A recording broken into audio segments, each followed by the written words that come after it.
So the handout is really useful, except, like I said, I would print it out and I would use it to follow along the video or follow along today, but be aware you're going to need to write a lot more than what is already on here. And like myself, if I were you, I would go through and highlight all the figure numbers because many of them are going to be different because it's a new edition of the book. So that's a little bit of a pain, and I apologize, but it's just the way it is. When the last time when the book came out new edition, none of the figure numbers changed in chapter 15. However, this time, many of them did.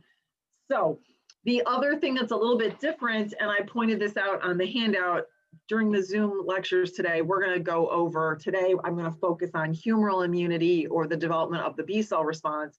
And then on Wednesday, we're going to talk about T cell immunity and vaccinations. So it's going to seem a little out of order than how your book has it set up because I don't go through all the markers on the cells until we actually get to those cells. So it's going to seem like we're hopping around a little bit because I like to do it in a different order. I think the way that she has it presented is one way, but I do it a different way. So just wanted to, if you're trying to follow along at the same time and it seems out of place, that's why. So I would stick to the handout, and you'll notice that I've got it divided up into 2 lectures. So today is part 1, chapter 15, part 1. And I do want to, oh, sorry, I'm going to get rid of the rest of you guys. I do want to share with you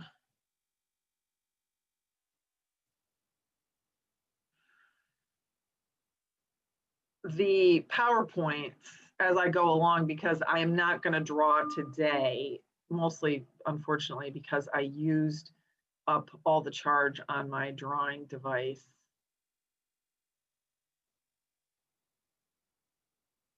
This morning in Bio1.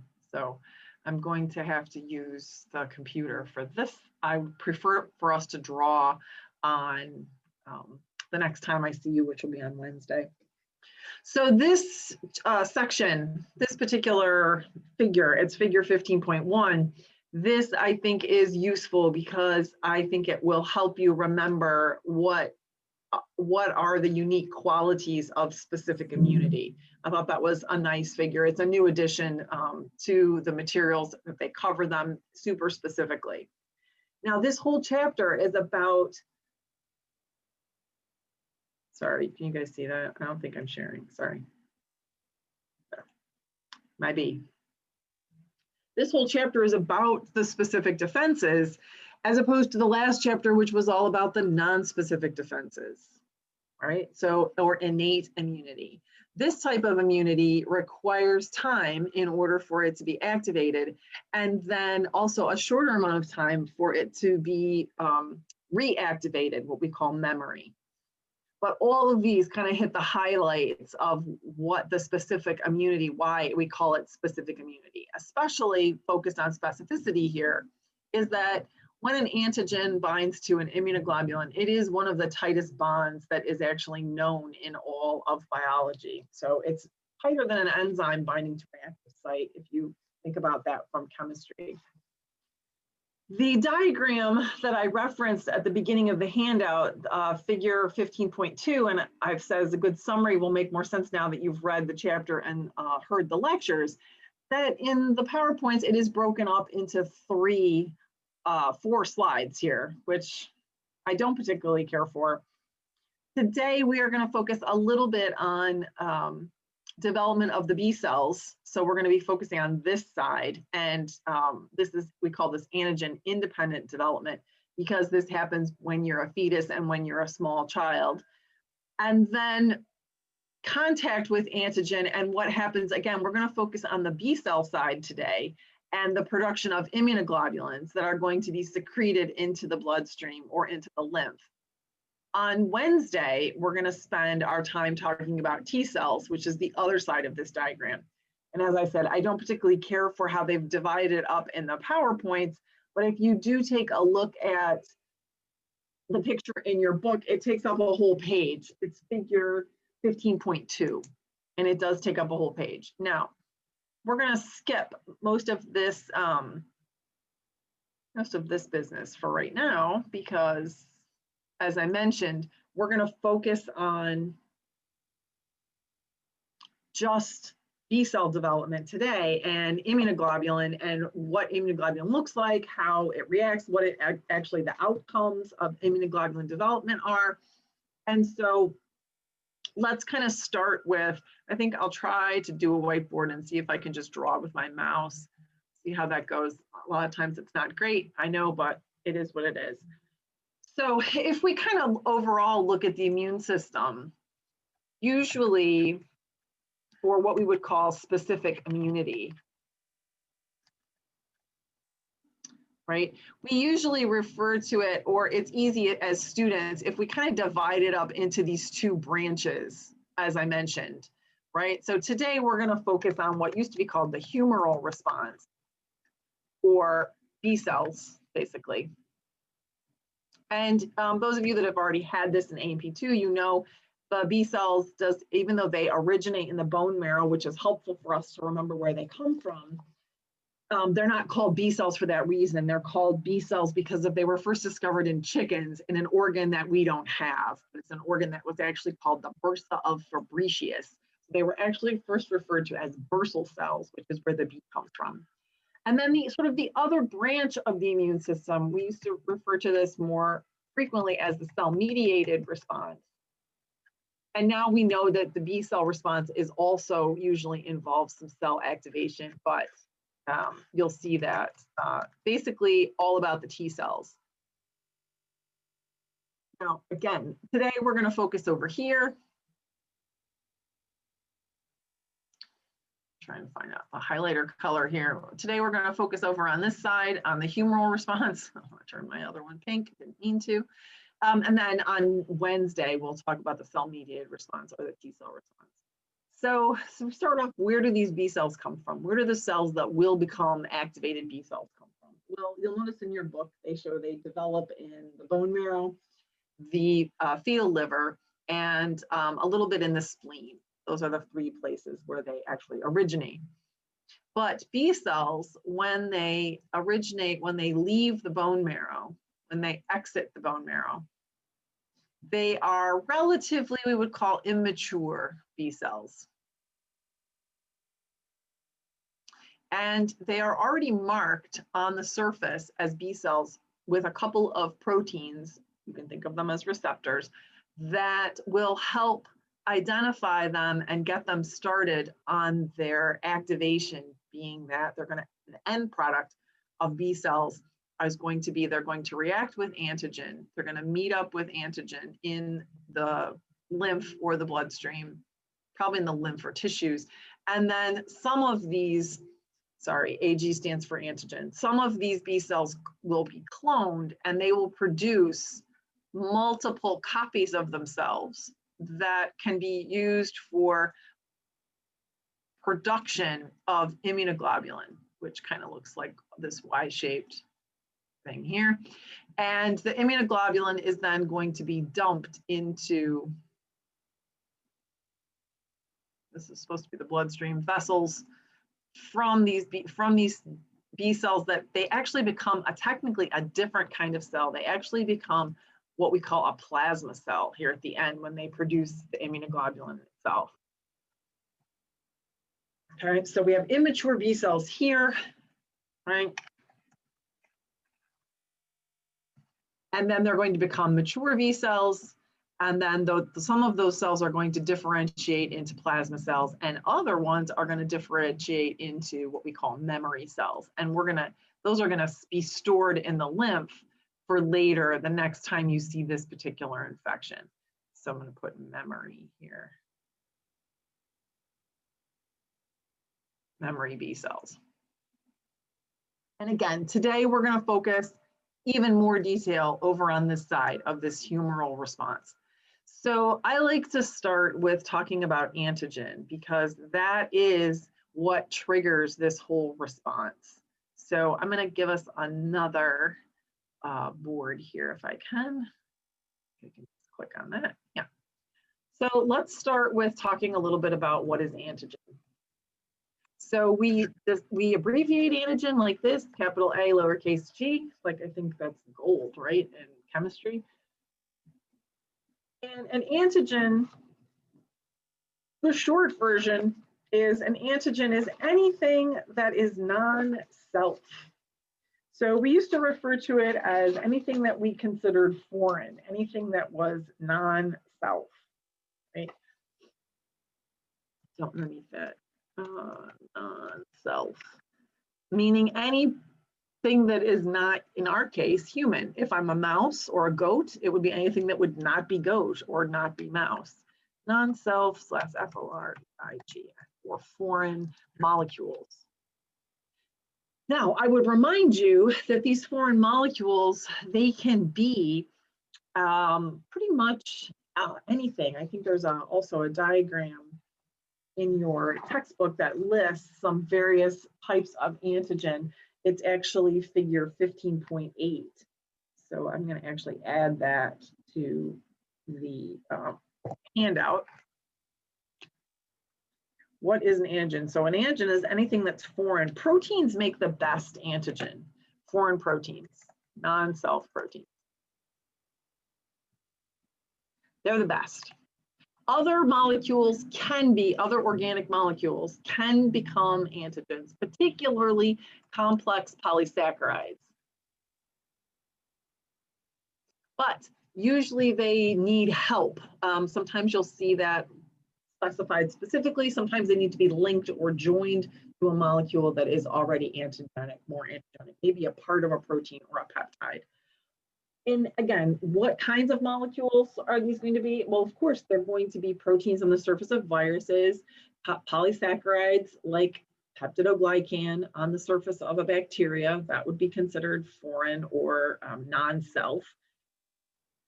Anything else that you can think of, animal products, blood products from another person, from another organism, microbes, protists, some helminths, right? Those would be other animals, as well as plant molecules. Think about pollen grains when someone has hay fever, right? The pollen grains when the trees bloom or that particular weed blooms causes an immune response. That's not self, right? I'm not a plant. So those protein molecules can trigger a pretty vigorous immune response.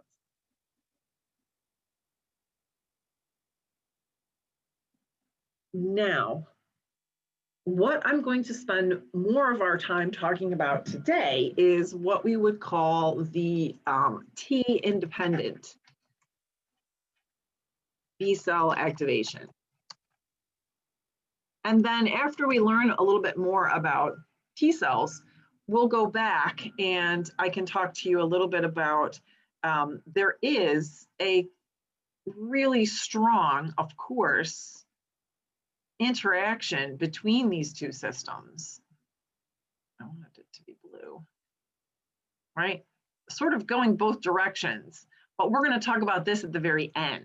So today we're going to focus again on the immune response, the humoral response, how cells make antibodies or immunoglobulins.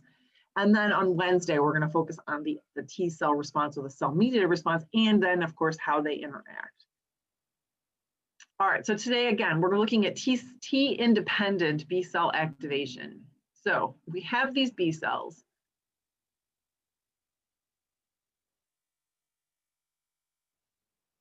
Okay, so non-self, yes, Jaylene, that would be non-self. And because it comes from a flower and a plant, because you're not a flower or a plant, right?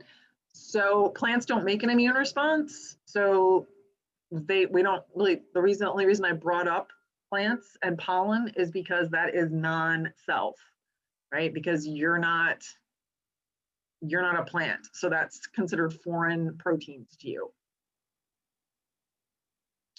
All right, so back to our B cells, and this is what we usually refer to as clonal activation. So in the fetal liver and coming out of the bone marrow, we have these B cells that, as I mentioned, are relatively immature. So I'm going to draw some more B cells here, like I had previously. And of course, they're your cells, so they're going to have a nucleus, right? And they're going to have a nucleolus that you can see. And then on the surface of these B cells, how do we know that they're B cells or even pre-B cells? Well, they have a particular marker, protein sticking out of them that's known as CD28.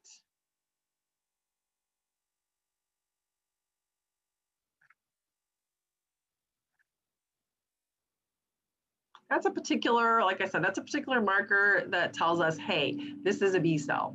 And so I'm just going to draw it just super simply, just as a stick coming out of these B cells. So that's one reason, one way that we know that these are going to be B cells, and they're not T cells. They have a different marker on their surface, the B cells, that we'll talk about again on Wednesday. And the other big distinguishing factor is that all of these B cells, they come already with a receptor on their surface. And it's actually, believe it or not, an immunoglobulin.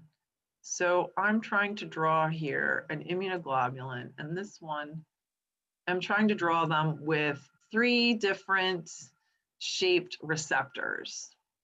And myself, I can only draw triangles, circles, and squares.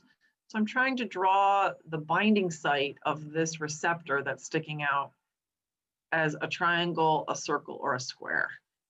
And I know I'm not doing a great job here, but this is supposed to be the triangle. There. See how that's like would fit a triangle, and this is supposed to be the circles, and these are supposed to be the squares, but like I didn't do a super great job, but it's the best I can do with this particular device. This that I've tried to draw here, this is, let me move this box down a little bit so it doesn't take up all the space. I don't need it to be on top of the CD box. That is immunoglobulin D in pink there. So these B cells, they come out of the bone marrow. They already have an immunoglobulin on their surface. They already have, and that immunoglobulin D is going to serve as a receptor for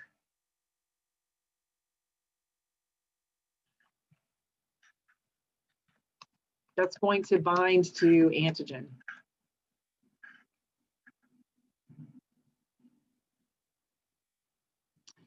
Now, if I have a particular bacteria, which I'm going to draw in blue here, if I have a particular bacteria and the bacteria has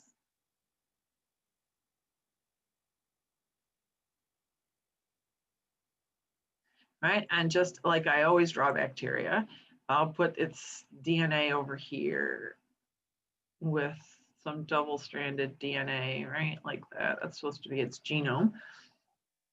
And on the surface of this bacteria, there are going to be some antigens because this is foreign material. So I'm trying to draw some triangles here on the surface of this bacteria. Coloring them in is probably not going to work.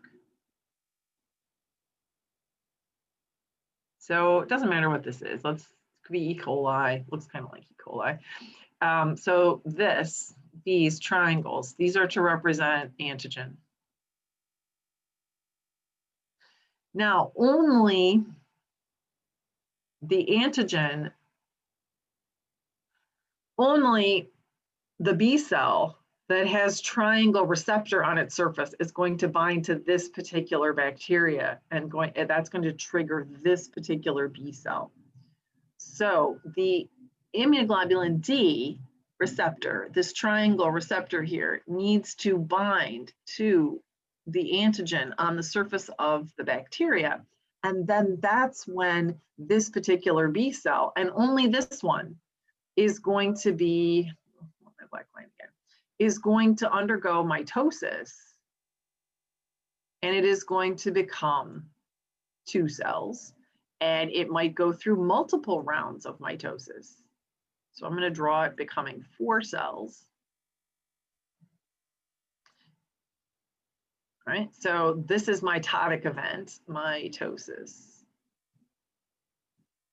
We call that proliferation, producing more cells, being proliferative, right? mitosis by proliferation by mitosis, and then differentiation, which I'm not going to try to write like that,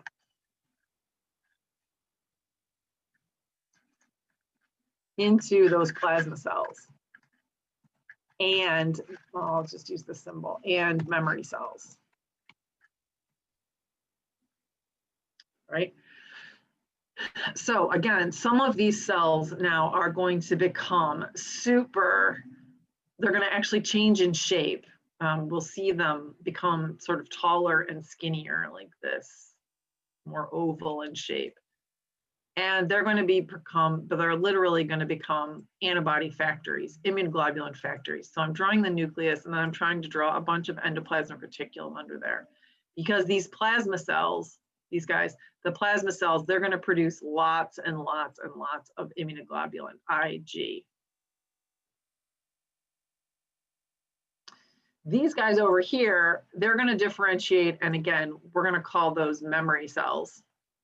And they're going to hang around in the lymph, and they're going to actually travel around your whole lymphatic system, but they're always going to go back to the lymph node, the nearest lymph node where they met antigen the first time. But they're going to be our secondary response for the next time. Now notice only this particular B cell, only this particular pre-B cell was activated by this particular antigen. If this particular bacteria had triangles and circular antigens on it, or triangles and square antigens on it, then yes, these other clones, we say, would be activated. We call this clonal selection because of all the B cells that are coming out of the bone marrow. This one happens to be the right match for this particular infection. So it is going to proliferate by mitosis and then differentiate into plasma cells and memory cells. The plasma cells are going to produce lots and lots of immunoglobulin. The memory cells are going to hang around in the lymph. They're going to travel around the lymph and then stay in the nearest lymph node to where they met antigen the first time. Now, I think it's time we spend a little bit talking more about the immunoglobulins that are actually produced. And again, this comes further along in your textbook. So the picture of the immunoglobulin, the different parts and its functions is actually figure 15.15. And what immunoglobulin can do for you is actually figure 15.17, not 15.16. And the table that still is table 15.3 that shows all the different subclasses of immunoglobulin and their characteristics. So let's start with a general picture of immunoglobulin. And I'm going to just give myself another board here. And let's make this line a little bit thicker now. So immunoglobulin, I'm going to give you an example. This is the structure of immunoglobulin D, E, and G. So of the majority of the different types of immunoglobulin. And pretty much immunoglobulin G is the poster child for immunoglobulins. And it has these two long regions like this that have a little bend in them. Okay. And these that I've drawn here in black, those are what we refer to as heavy chain.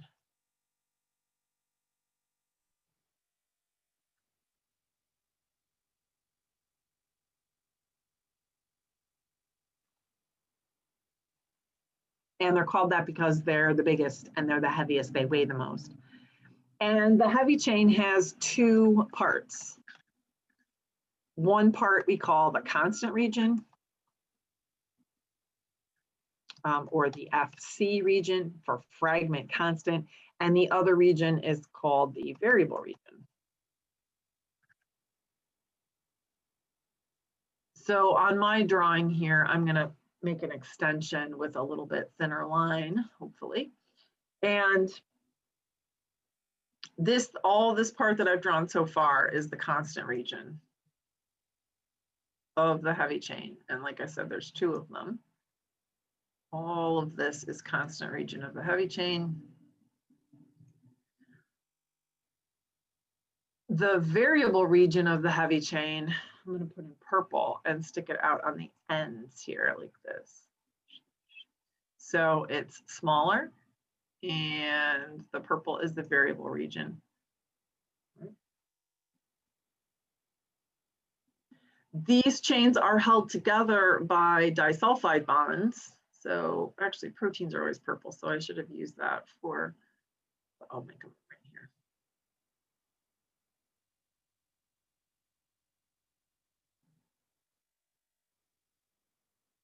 So they're held together by disulfide bonds.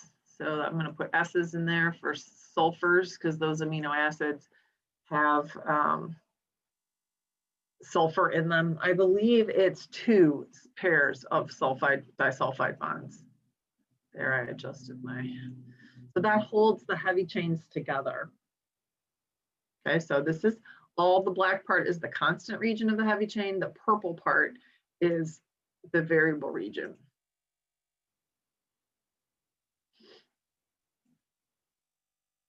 How come I can't just make that purple? All right, whatever. But that's not all. There's another portion that we call the light chain.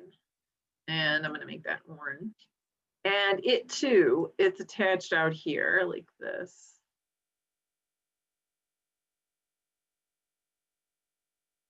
And it has also a constant region, I should say, and a variable region.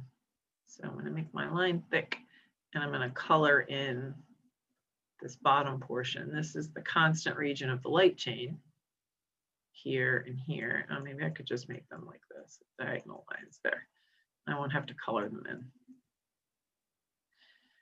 And then there is this portion up here at the top. That's the variable region. Okay. These are also held together to the heavy chain with disulfide bonds. So there are also disulfide bonds in here, but I believe it's only 1 set.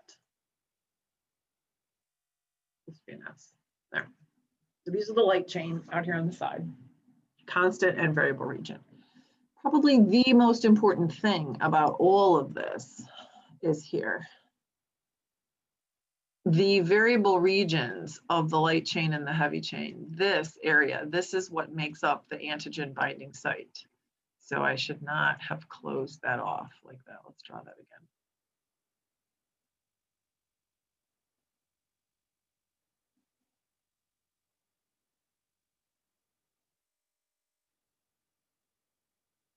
So this would have been on my B cell that I drew earlier with that IgD on the surface, right?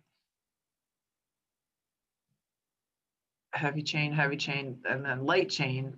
I was trying to draw, that would be the square portion, right? Heavy chain, light chain, this is the light chain. So again, sometimes you'll see this portion, that molecule cut here, and this bottom portion called the FC for the constant region, and this whole part up here, the fragment, this whole fragment for the fragment FAB for fragment antigen binding. There are many, but we are only going to discuss, there are 5 distinct FC regions. So there are 5 different classes, we say, or types of antibodies. And that's not entirely true. There are subclasses, but we're not going to talk about those. So there's basically 5 different constant regions of heavy chain, or 5 different chemically slightly different heavy chains that form the 5 different classes of immunoglobulin. IG for immunoglobulin. Antibody, that's an old-fashioned word. People don't use it very much anymore. Most of the time we try to use the word immunoglobulin. So a globular protein that is part of the immune system, because it's more descriptive than saying antibody. Light chain, blah, blah, blah. Okay, what does immunoglobulin do for you? Okay, so what? So we've got these immunoglobulins. I think I should save these because otherwise we're going to be sorry if I switch to talking about, I just want to show you this picture. I don't want to try to draw it. So I'm trying to find, here it is, this one. Let me get rid of these.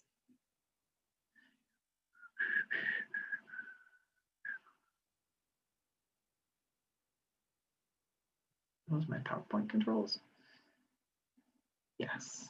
Okay. I just want this one. I don't want the others. Okay. So, sorry. So let's take a look at this picture real quickly. I realize the Zoom things are across the top, and I apologize for that, but I can't move them. So these are the functions of immunoglobulin. So what's the big deal? What we can make this immunoglobulin? What does it do? How does it help us overcome an infection?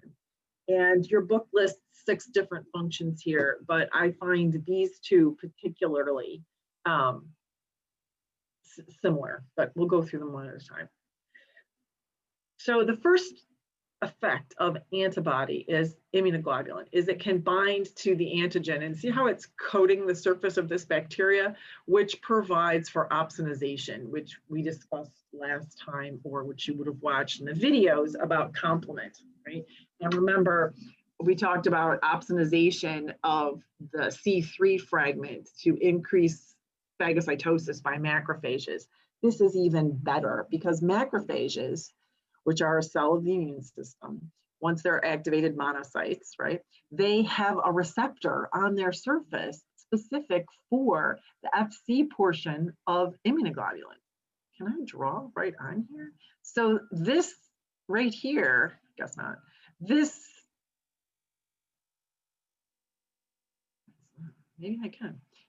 Ooh, I can. Right here, there is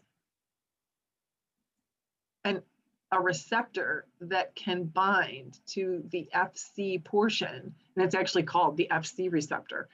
And it binds to the Fc portion of antibodies that have coated bacteria. So we refer to that as opsonization because it enhances phagocytosis. Another function is if you have enough immunoglobulin, particularly, you notice these are all viruses they're showing you here. If you have enough antibody to a particular virus, to the proteins on the surface of a virus, either the spikes, which you're seeing here, or just capsid proteins, that can coat the virus and prevent the virus from binding to the receptors on the host cell. We refer to that as neutralization. But in order for that to occur, you have to have a lot of immunoglobulin against that particular virus. Now, this is a little more general effect of immunoglobulin. Do you see how immunoglobulin is bound to 2 different bacterial cells? Not just one, but to 2 different bacterial cells, and it's making this big clump. We refer to that as agglutination. And agglutination, or this cross-linking, it makes the bacteria actually fall out of solution or able to be filtered better in places like the spleen, the lymph, and certainly through the liver.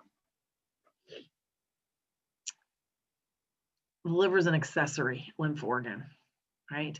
Also, you guys already know this from chapter 14, that if you put immunoglobulin G on the surface of bacteria, that can activate complement, right? So these are the complement proteins here, that C7, C5b, C6, C7, C8, and C9 that are poking holes in the bacteria and are going to cause the lysing of the bacteria.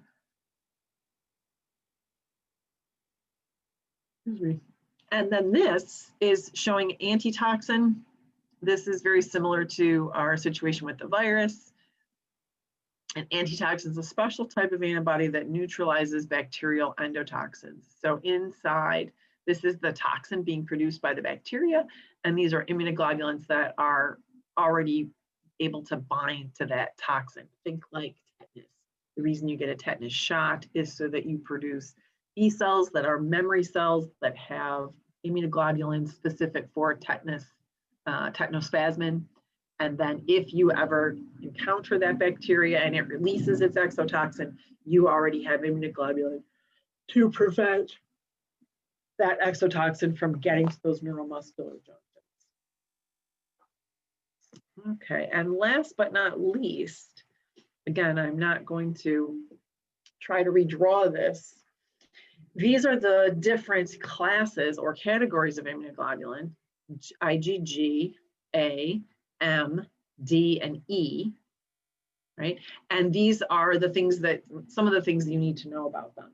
I listed on your handout there. You need to know the number of binding sites. That's an important thing. I don't care about the molecular weight.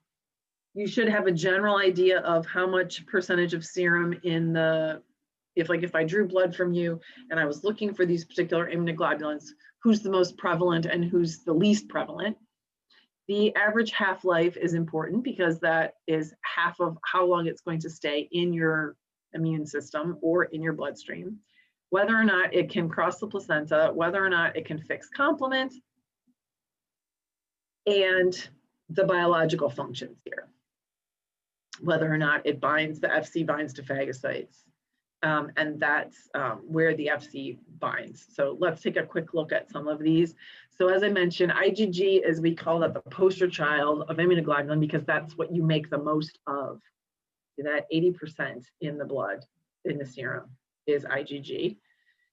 Average half-life is 23 days, so that means it's measured radioactively. Its whole life would be on the average of 46 to 60 days. The only immunoglobulin that crosses the placenta. And of course, it fixes complement, meaning C1 binds to the FC portion of IgG. This is actually, these blue dots are actually where complement binds. And then, yes, it binds to phagocytes. There's a, as we mentioned, like the macrophages, there is a receptor on the surface of the macrophage that can bind right to that tail of IgG. And IgG does everything. Long-term immunity, memory, neutralizing toxins, it opsonizes, it fixes complement. It does it all. IgA here is immunoglobulin that is mostly limited to secretory surfaces. So you find it in places, mucosal surfaces. So notice it's a rather low percentage in the bloodstream or in the tissue fluids because it's mostly in mucus. Doesn't last this long, half-life of about 2 weeks. Notice it doesn't cross the placenta, doesn't fix complement. And so it's local protection. Usually we say you make IgA in places like the gullet. Breast milk is full of IgA. Your vaginal secretions, if you're female, are also contain a lot of IgA. Excuse me. This is the giant immunoglobulin, IgM. It is like 5 IgGs joined together. So it is super excellent in doing that not the opsonization, but this this cross-linking for the agglutination, right? Because it's so large. It's also good for neutralizing because it has so many binding sites. So I go back. It's always the first immunoglobulin that every plasma cell makes, and then they switch over to making one of the other classes. IgD, we already know that's only on a receptor on the surface of B cells. Notice that's the only function it has. When it's found free, it means those B cells have died. And then IgE, we call this one the antibody of allergy because it is bound to mast cells and basophils. So it's allergy and worm infections predominantly. That's what it functions. All right.